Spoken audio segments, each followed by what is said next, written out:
बोलो जयकारा बोल मेरे श्री गुरु महाराज की जय। सौभाग्यशाली गुरुमुख हो, हम दुखों के अनेक कारण, आनंद का स्रोत और संत महापुरुषों की शिक्षाओं का अध्ययन कर चुके हैं। अब हम बहुत ही सामान्य परंतु जिज्ञासु पैदा करने वाले एक प्रश्न को लेते हैं। यह प्रश्न है, ईश्वर को कहाँ खोजा जाए। ईश्वर की खोज में अनेक साधक असंख्य कष्टों को सहन करते हैं, वर्षों ही जप तप व्रत आदि करते हैं, कठोर साधनाओं द्वारा अपने शरीर को तपाते हैं और कई प्रकार से अपने शरीर को कष्ट देते हैं, लेकिन ईश्वर की खोज नहीं कर पाते। भगवान बुद्ध ने अपने शिष्यों से कहा था, तथागत कठोर तपस्या आदि से कभी मोक्ष नहीं पा सकता। इसके लिए उसे न तो सांसारिक विषयों में आसक्त होना चाहिए और न ही अधिक ऐश्वर्य संपन्न जीवन यापन करना चाहिए।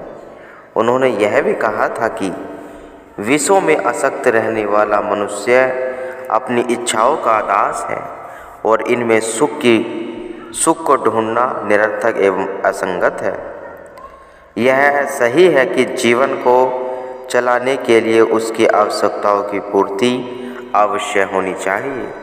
शरीर को पूर्ण स्वस्थ रखना आवश्यक है। यदि शरीर स्वस्थ नहीं होगा तो वह ज्ञान का दीपक प्रज्वलित नहीं हो सकेगा और मन सुदृढ़ एवं पवित्र नहीं बन सकेगा। ईश्वर ने तो शरीर को अधिक कष्ट देने से प्राप्त होता है।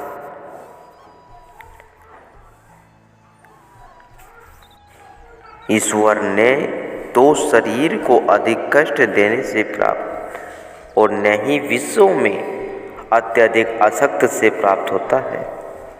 इन दोनों तरीके से मनुष्य की शक्ति ही क्षीण होती है। इसलिए महापुरुषों ने साधकों को संतुलित, सादा और पवित्र जीवन बिताने की आवश्यकता पर बड़ा जोर दिया है।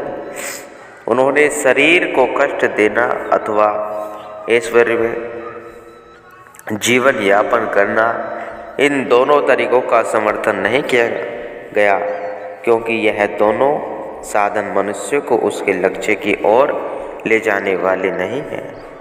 सुखमनी साहिब जी में भी कहा गया है, परम संत श्री गुरु अर्जुन देव जी सत्य के जिज्ञासु को साधारण परंतु बड़े प्रभावशाली शब्दों में आदेश देते हैं कि चाहे कोई बड़ी दीर्घ आयु प्राप्त कर ले और नवों लोकों में घूम ले, कितनी ही तप साधना कर ले, चाहे अपने शरीर की अग्नि में आहुति दे दे, जितना चाहे दान पुण्य कर ले और स्वर्ण कलश भूमि आदि दान में दे दे, चाहे कितने यौगिक क्रियाएं कर ले, चाहे वह अपने शरीर के टुकड़े टुकड़े काट कर बलि दे दे, परंतु फिर भी मन की मलिनता से छुटकारा नहीं पा सकता। इसके विपरीत इनसे उनमें मिथ्या अहंकार या अभिमान ही अधिक बढ़ता है। जैसे कि पहले कहा गया है, नाम के समान महत्वपूर्ण कुछ भी नहीं है।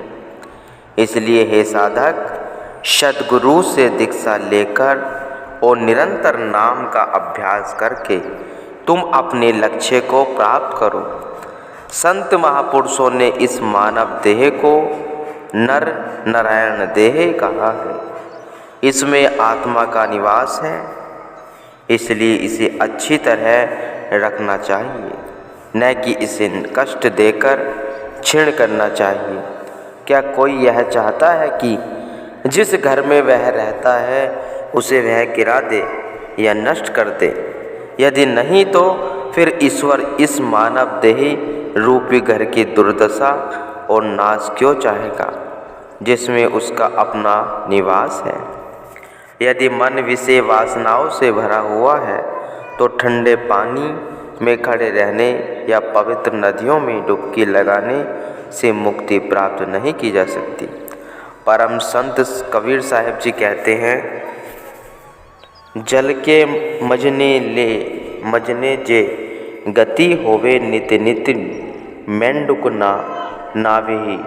जैसे मेंढुक तैसे होय नर फिरी फिरी जोनी अवाई। यदि मोक्ष या ईश्वर का सत्कार पवित्र नदियों में स्नान करने से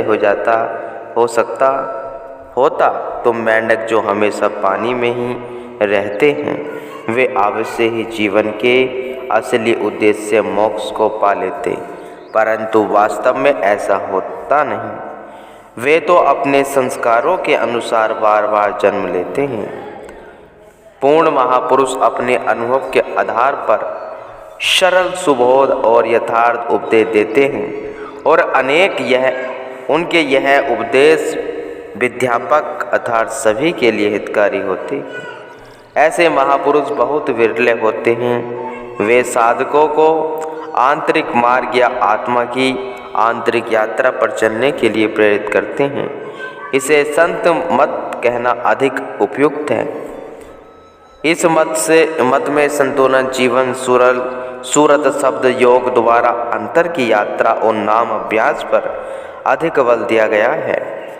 ईश्वर तक पहुँचने का सत्पुरुषों का तरीका अत्यंत सरल और सीधा है। महापुरुषों का कहना है कि ईश्वर जिसकी हम खोज कर रहे हैं वह हमारे कहीं नहीं मिल सकता, उसे तो अपने भीतर ही प्राप्त किया जा सकता है। जब मनुष्य यह मिथ्या कल्पना कर बैठता है कि सांसारिक सुख भोग वास्तविक है तो सुख प्रदान करने वाले हैं, तो संसार के दुख व कलेश उसे उनकी आवश्यकता और दुख रूप प्रकृति की याद दिलाना शुरू कर देते हैं। फिर भी उसे विश्वास होता है प्रकृति की याद दिलाना शुरू कर देते हैं। फिर भी उसे विश्वास होता है कि भौतिक पदार्थों में ही सुख संतोष है। वह सदैव संघर्ष करता रहता है, परंतु उसकी अंतरात्मा उसके इस विश्वास का आंतरिक रूप से निरंतर विरोध करती रहती है। मनुष्य की आत्मा परमात्मा से अभिन्न है और परमात्मा से एकाकार करके ही उसे चैन मिल सकता है। तब तक उस पर कष्ट कलेशों का बोझ पड़ा रहता है जब तक वह विषय पदार्थों के काल्पनिक जगत में विचरना छोड़कर वापस अपने नित्य शाश्वत स्वरूप में स्थित नहीं होता। जिस प्रकार समुद्र से अलग हुए जल की छोटी सी बूंद भी वह सभी गुण होते हैं,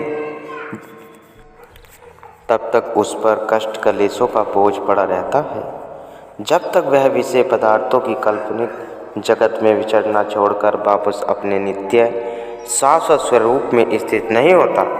जिस प्रकार समुद्र से अलग हुए जल की छोटी सी बूंद में वह सभी गुण होते हैं जो समुद्र में होते हैं, उसी प्रकार जीव भी असीम चेतना सत्ता से पृथक हुआ भी उसके सभी गुण अपने में लिए हुए हैं। और जैसे प्रकृति के नियमानुसार जल की बूंद अंत में वापस समुद्र में ही मिल जाती है और उसकी गहराइयाँ वह स्वयं को लीन कर देती है, उसी प्रकार जीव भी प्रकृति के अटल नियमानुसार अंत में वापस अपने स्रोत में लौट आता है और अनंत सत्ता के विशाल समुद्र में स्वयं को खो देता है, अर्थात अनंत चैतन्य में विलीन हो जाता है। अनंत सत्ता से एकाकार करना ही मानव जीवन का लक्ष्य है। वहाँ सृष्टि के साथ एक रूपता अर्थात पूर्ण मेल करना ही ज्ञान, प्रेम और शांति है। यह अलौकिक स्थिति सदा नित्य एक रस है। इसे अपने आप नहीं जाना जा सकता। अपना अलग व्यक्तित्व, निजी विशेषता और स्वार्थ भाव, यह सब अलौकिक उच्च स्थिति के विरोधी हैं। यह व्यक्तिगत सत्ता और स्वार्थपरता आदि तभी नष्ट होते हैं जब जीव आवाभाव छोड़कर श्री सद्गुरुदेव के चरणों में आत्मसमर्पण कर देता है।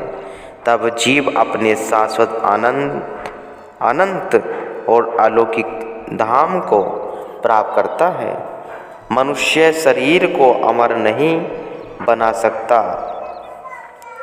मनुष्य शरीर को अमर नहीं बना सकता, परंतु शरीर से ऊपर उठकर और इसकी समस्त प्रवृत्तियों को त्याग कर वह अमरता के धाम को पा सकता है।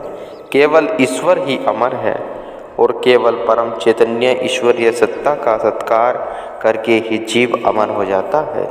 संपूर्ण प्रकृति अपनी असंख्य रूपों में परिवर्तनशील और अस्थायी है। इंद्रियों और मन की कामनाओं पर विजय पाना प्रकृति में विजय प्राप्त करना है। तब मनुष्य में मेरी के भ्रम की खाइया से बाहर निकल जाता है और अकृतव्य के दिव्य प्रकाश में वेग से बढ़ता है, जहाँ परम सत्य का धाम है। इसलिए मनुष्य को आहार त्याग कर अभ्यास करना चाहिए तथा पार्श्विक प्रवृत्तियों पर विजय प्राप्त नहीं करनी चाहिए। ऐश्वर्य और सुख साधनों का उसे दास नहीं बनाना चाहिए। उसे सदा शुभ आचरण करना चाहिए और जब तक वह ईश्वरीय धाम को न पाले प्रतिदिन साधना में बढ़ना चाहिए। दीनता, विनम्रता, क्षमाशीलता, दया और प्रेम को समझना और इनका अभ्यास करना चाहिए। इनसे पवित्रता आती है। महाज्ञानवान दिव्य पुरुष और अनंत के ज्ञाता होते हैं। ऐसे महापुरुषों की संगत करनी चाहिए और परम सत्य का ज्ञान प्राप्त करना चाहिए, जिन्होंने ईश्वर का सत्कार किया हो और शाश्वत अनंत सत्ता से जिनका एकाकार हो। उनमें तुम्हें स्थिरता, विनम्रता, धर्मशीलता, धैर्यशीलता, अत्यधिक दीनता, मधुर भाषण, आत्मिक संयम, आत्मविस्मरण तथा असीम दया दिखाई देगी। उस पर कभी विश्वास मत करो जो धैर्यशील नहीं है, क्रोधी है, घमंडी है, विषय वासनाओं में आसक्त है, स्वार्थ सुखों का जो त्याग करना नहीं चाहता और जिसमें कल्याण की भावना एवं दया नहीं है। ऐसे व्यक्ति विवेकशील नहीं होते। उनका सारा ज्ञान निरर्थक होता है और उनकी कथनी और करनी सब नाशवर होती है, क्योंकि वे उसको आधार मानकर चलते हैं जो नाशवान है। मनुष्य को अहम का पूरी तरह से त्याग कर देना चाहिए, संसार पर विजय प्राप्त करनी चाहिए और अपना व्यक्तित्व खो देना चाहिए। केवल तभी वह ईश्वर के धाम में प्रवेश पा सकता है। यह संसार एक सुख भोग के समान आदि सभी मृग दक्षिणा के समान है और अज्ञानता की अंधेरी रात में क्षणभंगुर स्वप्न के समान है। जो आत्मिक रूप से जागृत है, केवल वे ही परम सत्य को जान सकते हैं। यह एक महान प्राकृतिक नियम है जिसका बिना किसी शर्त के पालन होता है। एक व्यापक सिद्धांत है जो सभी विविधताओं का आधार है। एक परम सत्य है जहाँ भूलोक की सभी समस्याएं परछाइयों की तरह नष्ट हो जाती हैं। इस नियम, व्यापक सिद्धांत और सत्य को जानना ही उस पर परमेश्वर को जानना है। अनंत सत्ता के साथ एकाकार करना ही और ईश्वर की प्राप्ति करना, इस नियम के अनुभव आंतरिक खोज द्वारा किया जा सकता है। सेंट पॉल का कथन है कि क्या तुम नहीं जानते कि तुम ईश्वर का मंदिर हो और ईश्वर तुम्हारे अंदर विराजमान है। यदि कोई ईश्वर घर को दूषित करता है तो ईश्वर उसे अपना नहीं कहेगा, क्योंकि ईश्वर का घर पवित्र और वह घर तुम्हारी देही है। सभी संत महापुरुषों ने अपने अनुभवों से एक मत से कहा है कि मानव देह ईश्वर का घर है और उसे जानने के लिए खोज का विशेष स्थान है। संत तुलसीदास जी कहते हैं, हे घट में सूझे नहीं लालन ऐसे जिंद, तुलसी या संसार को भायो मोतिया बिंद। तुलसीदास जी कहते हैं उनका जीवन व्यर्थ है जो ईश्वर का सत्कार नहीं कर पाता, जो कि उसके भीतर रहता है। ऐसा लगता है कि इस संसार को मोतियाबिंद हो गया है। आँखों का मोतियाबिंद नहीं अपितु बुद्धि का है। महान संत, कवियों और दार्शनिकों ने उन सांसारिकों को मंदमती कहा है जो उनके पवित्र उपदेशों की ओर ध्यान नहीं देते। इसलिए उन्होंने बार बार उसी सत्य को दोहराया है जो सभी ऋषि मुनियों और अन्य महापुरुषों ने कहा है कि परमात्मा जिसे पाने की सबको इच्छा है वे वहाँ जगत का विषय नहीं है, अर्थात उसे वहाँ जगत में प्राप्त नहीं किया जा सकता। परमेश्वर इस मानव के देह के अंदर है, परंतु लोग विवेक शून्य है, वहाँ रूप से नहीं अपितु आंतरिक रूप से, क्योंकि वे मालिक को अपने भीतर नहीं देख पाते। इन भौतिक चक्षु से हम केवल भौतिक जगत को देख सकते हैं, परंतु ईश्वर तो आत्मा का विषय है, उसे इन आँखों से नहीं देखा जा सकता है। उसे देखने के लिए दिव्य चक्षुओं को खोलना आवश्यक है। गुरुमुखों